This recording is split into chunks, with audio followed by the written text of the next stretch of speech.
കഴിഞ്ഞ ദിവസം ആരാ ഇൻസ്റ്റാഗ്രാമിൽ ഒരു വീഡിയോയിൽ പറയുന്നുണ്ട്, എൻ്റെ ഈശ്വര അയ്യപ്പൻ്റെ കോണക സ്വർണ്ണമാവല്ലേ, അതുകൂടെ അവന്മാർ അടിച്ചുകൊണ്ട് പോകുമല്ലോ എന്ന് പറയുന്ന ഒരു കാഴ്ച നമുക്ക് കാണാനായിട്ട് സാധിച്ചു. ഇൻസ്റ്റാഗ്രാമിലൊക്കെ ട്രോളിൻ്റെ പൂരമാണ്. അതിൻ്റെ ഇടയിൽ നമ്മുടെ കോൺഗ്രസ് പുതിയൊരു ക്യാമ്പയിൻ സ്റ്റാർട്ട് ചെയ്ത് വിട്ടിട്ടുണ്ട്. അതായത് സ്വാമി അയ്യപ്പൻ്റെ ആ സ്വർണ്ണക്കൊള്ള നടത്തിയവർക്ക് മാപ്പില്ല, കിടക്ക് പുറത്ത് എന്നുള്ളതാണ്. ഇടയിൽ രാഹുൽ മാങ്കൂട്ടത്തിൻ്റെ വിഷയം വന്നപ്പോഴാണ് നിനക്കൊക്കെ സ്വാമി അയ്യപ്പന് ഓർമ്മ വന്നത്. ആ രാഹുൽ മാങ്കൂട്ടത്തിൻ്റെ വിഷയം വരുന്നുമ്പും ഈ വിഷയം അയ്യപ്പൻ്റെ വിഷയം ഇവിടെ തന്നെ ഉണ്ടായിരുന്നല്ലോ. അപ്പോഴൊന്നും ഈ ക്യാമ്പയിൻ കണ്ടില്ലല്ലോ. ഈ ക്യാമ്പയിൻ രാഹുൽ മാങ്കൂട്ടത്തിൻ്റെ വിഷയം മറയ്ക്കാനായിട്ട് നിങ്ങൾക്കൊരു ക്യാമ്പയിനാക്കി നിങ്ങൾ ഉയർത്തിക്കൊണ്ട് പറഞ്ഞ ഡേർട്ടി ആൻഡ് പിറ്റി പൊളിറ്റിക്സ്. ഇതിലെന്തൊരു പറയാനാണ്?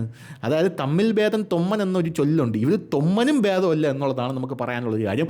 ഒരിടത്ത് നോക്കിക്കഴിഞ്ഞാൽ പെണ്ണ് കേസ്, ആടിപിടി, ഗർഭം, അലസിപ്പിക്കൽ, ഐപ്പില്ല്, ഛർദിൽ, മറ്റത് മറിച്ചതെന്നൊക്കെ പറഞ്ഞ് ഒയ്യോ പറഞ്ഞാൽ കൊള്ളാത്ത നാറ്റ കേസുകളാണ് ഒരു സൈഡിൽ മൊത്തം എന്ന് പറയുന്നത്.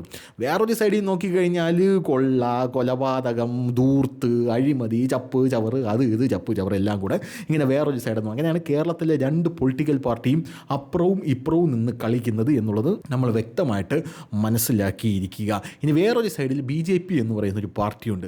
BJP എന്ന് പറഞ്ഞ പാർട്ടിയുടെ ഒരു കേസ് എടുക്കുകയാണെങ്കിൽ ഈ രണ്ട് സാധനങ്ങളും അപ്പുറത്തും ഇപ്പുറത്തും BJPക്ക് ഇവിടെ വളരാനുള്ള കൃത്യമായിട്ടുള്ള നിലം ഒരുക്കിക്കൊണ്ടിരിക്കുകയാണ്.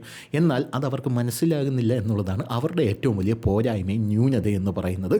ഇന്ന് തന്നെ ഒരു വാർത്ത പുറത്തു വന്നത് നമ്മുടെ ജോൺ ബ്രിട്ടാസ് ആണ് PM ശ്രീക്ക് വേണ്ടി പാലം വലിച്ചത് എന്നുള്ളതാണ്. അതായത് കേന്ദ്രത്തിനും സംസ്ഥാനത്തിനും ഇടയിൽ ജോൺ ബ്രിട്ടാസ് ആണ് നിന്നത് എന്നുള്ളതാണ്. എന്നിട്ട് ഇവിടെ വന്ന് പറയുന്നത് എന്താണ്?